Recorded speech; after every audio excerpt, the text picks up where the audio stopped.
ओम नमो भगवते वासुदेवाय। जय श्री कृष्ण।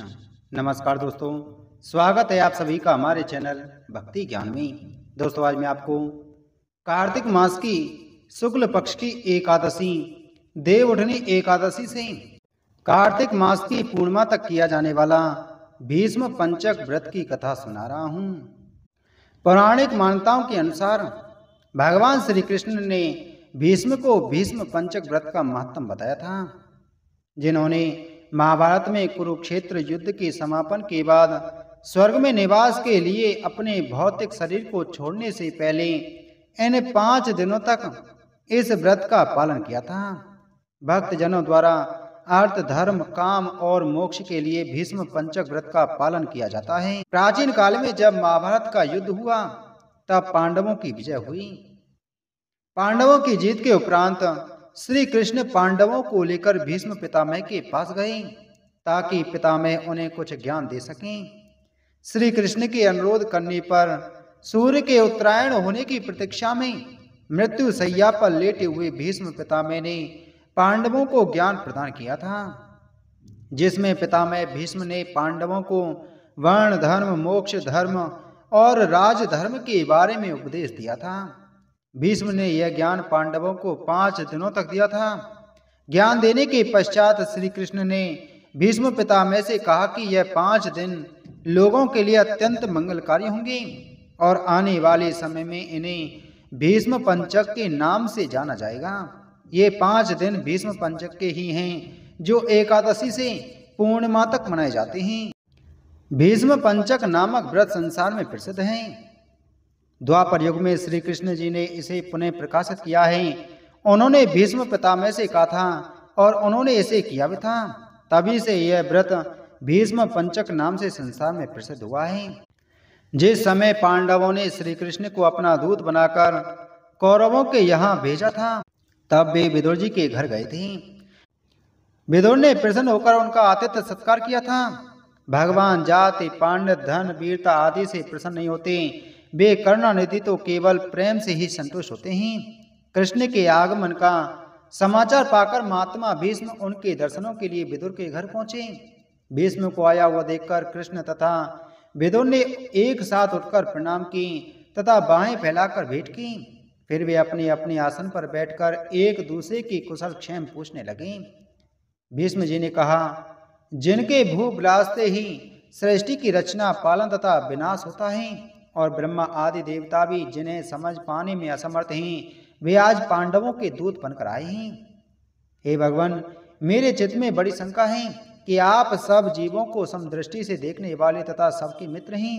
अतः अन्य लोगों को छोड़कर आपने पांडवों की सेवा करना ही क्यों स्वीकार किया? बंधुत्व, मैत्री तथा गुरुत्व, यह सब संकट में सहायक होते हैं। हे यदुनंदन, आप मैत्री का निर्वाह कर चुके हैं। यह उनका कौन सा विशेष कर्म है? उनकी ऐसी कौन सी शक्ति है जिसने आप जैसे ईश्वर को भी अपने बस में कर रखा है? हे विष्णु, अपने वशीभूत हो जाने का कारण बतलाइए। श्री कृष्ण बोले, हे गंगा पुत्र, आपने जो पूछा है वह यद्यपि गोपनीय है, परंतु मैं भक्ति के वशीभूत होकर उसे बताता हूँ। मेरे लिए संसार में अनेकों व्रत प्रचलित हैं, परंतु उनमें भक्ति योग के समान अन्य कोई नहीं है। वह सब प्रकार से मुक्तिदायक है।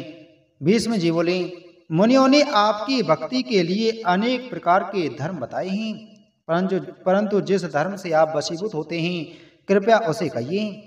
भीष्म द्वारा लोक हितकारक प्रश्न किए जाने पर जन्म, मृत्यु आदि के दुख को दूर करने वाले दया सिंधु भगवान ने भीष्म से इस प्रकार कहा।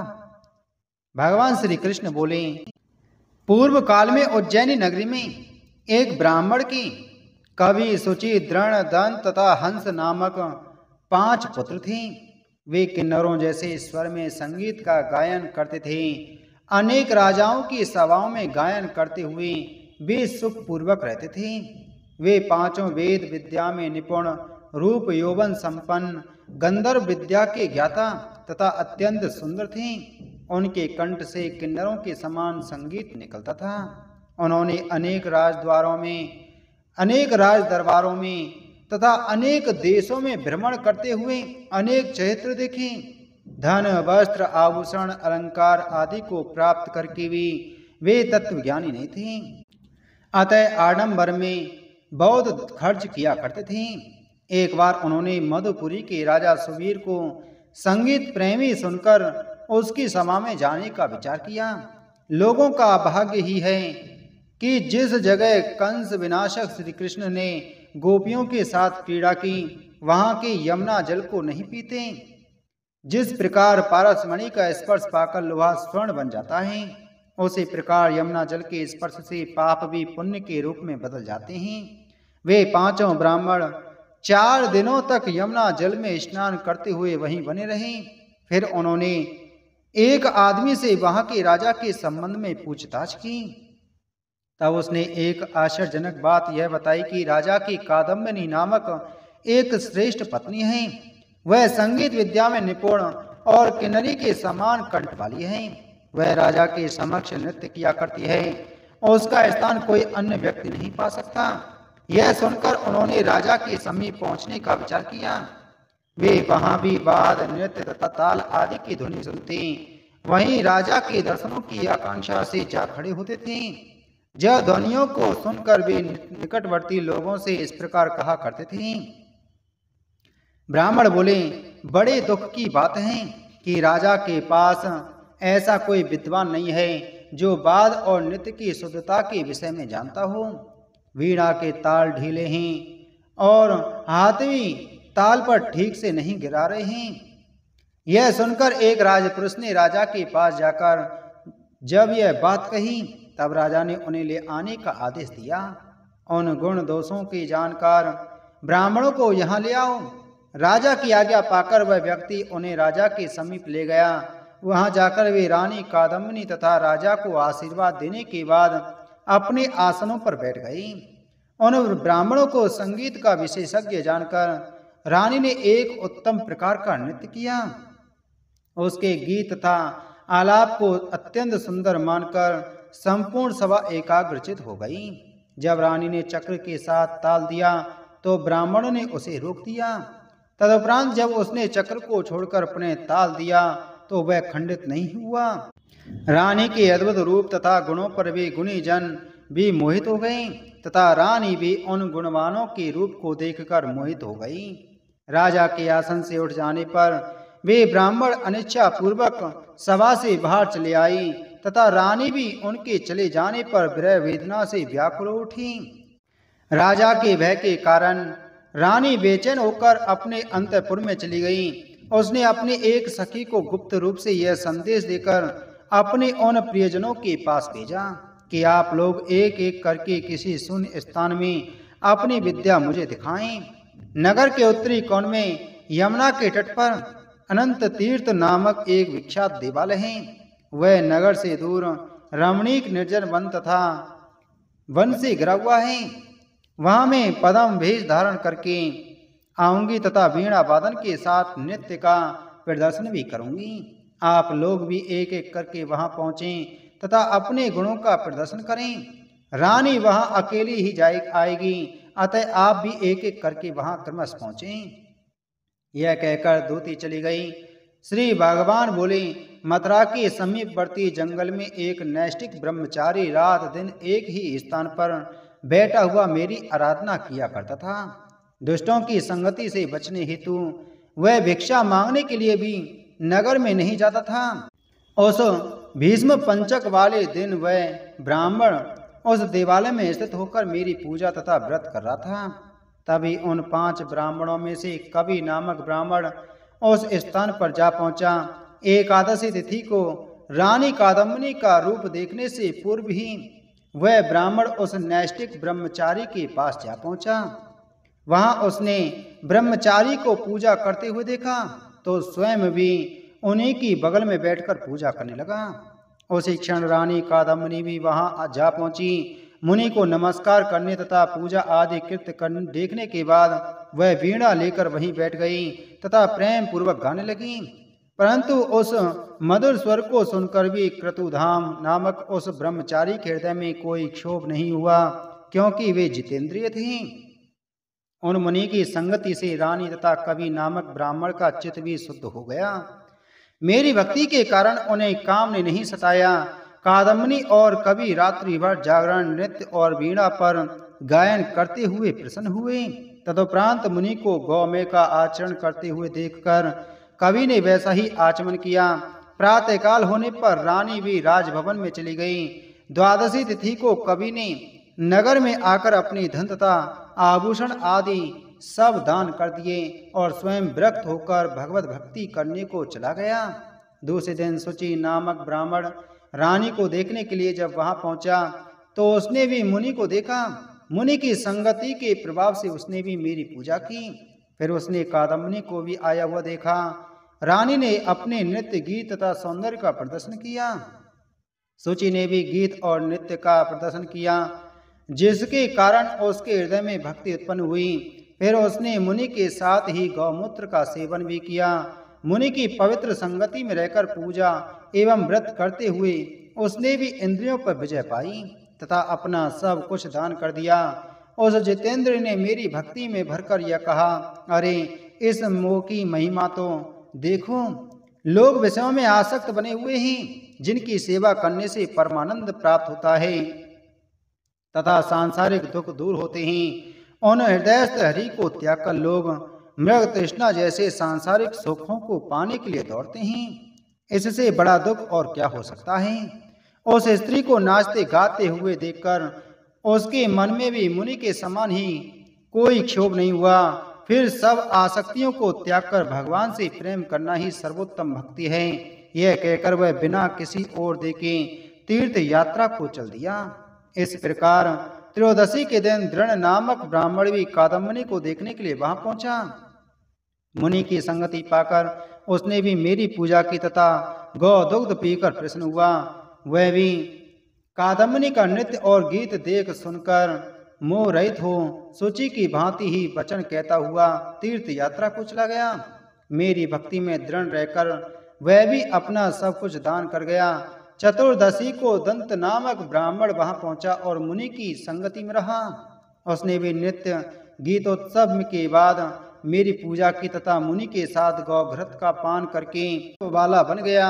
वह भी रानी के सब रूप गुण को देखने के पश्चात विरक्त हो वैसे ही बातें करता हुआ अपना सब कुछ दान कर अकंचन भक्तवन तीर्थ यात्रा को चला गया। पूर्णमासी के दिन हंस नामक ब्राह्मण ने वहां पहुंचकर मुनि को देखा। उसने मुनि को प्रणाम किया। फिर नदी में स्नान कर तटवर्ती आंवले के वृक्ष की छाया में बैठकर उस पूर्णिमा तिथि को पितरों का श्राद्ध किया। आंवले के वृक्ष की छाया के नीचे कार्तिक मास में स्नान, दान, मेरा पूजन तथा भोजन करने से करोड़ों यज्ञों का फल मिलता है। कार्तिक मास में स्पर्श तथा भक्षण करने से आंवला शरीर को पवित्र कर देता है। तदुपरांत वह ब्राह्मण मुनि के पास गया। मुनि के साथ ही उसने मेरी पूजा की तथा नृत्य गायन भी किया। रानी के नृत्य गायन को देखकर वह भी मोहित नहीं हुआ। मुनि के साथ गौ दधि को खाकर वह भी विरक्त हो गया तथा अपना सर्वस्व दान करके वहीं से तीर्थ यात्रा को चला गया। राजा ने जब यह सुना कि कादम्बनी विष्णु मंदिर में जाती है तो उसने रानी को घर के अंदर बंद कर दिया। फलतः वह अबला फिर मंदिर में नहीं जा सकी।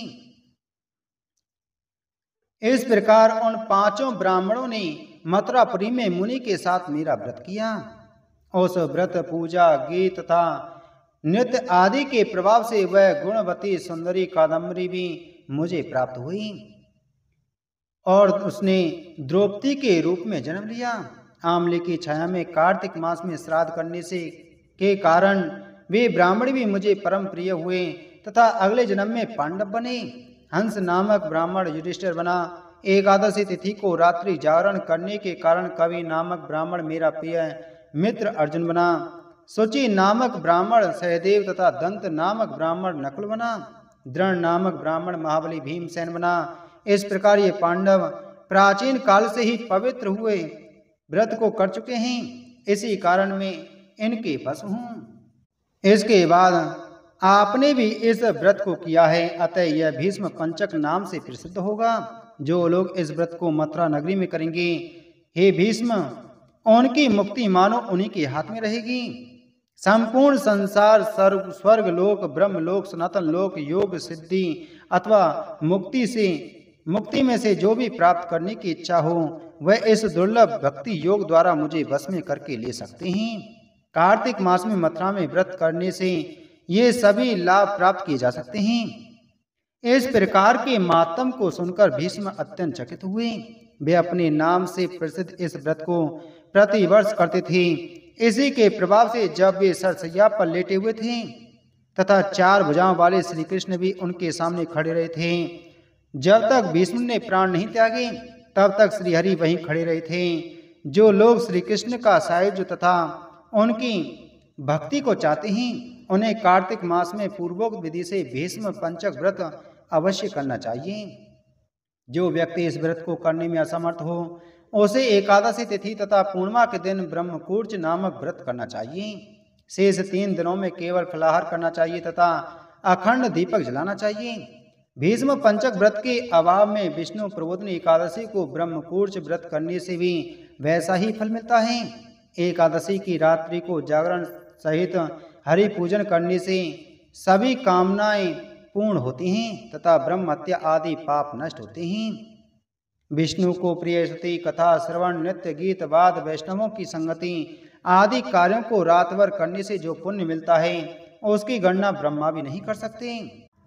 ब्रह्मकूर्च व्रत धारण करने पर पीपल की पूजा करनी चाहिए तथा 16 उपचारों सहित तुलसी का पूजन भी करें। आंवले का पूजन कर दही भात, ईख और मूली आदि का दान करें। आंवले के तथा पीपल के वृक्ष के चारों ओर सूत लपेटें, इससे असंख्य पुण्यों का फल प्राप्त होता है। पूर्णमासी को श्राद्ध करें तथा स्वर्ण, मोती, चांदी, चावल आदि का दान करके दीप दर्शन करें। अपनी सामर्थ्य के अनुसार पूजा करके लोक रीति के अनुसार भीष्म पंचक, भीष्म दीपांजन तथा नेत्र पालन करना चाहिए। इस प्रकार भीष्म पंचक व्रत करने से भगवान श्री कृष्ण की भक्ति प्राप्त होती है। बोलो श्री कृष्णचंद्र भगवान की जय।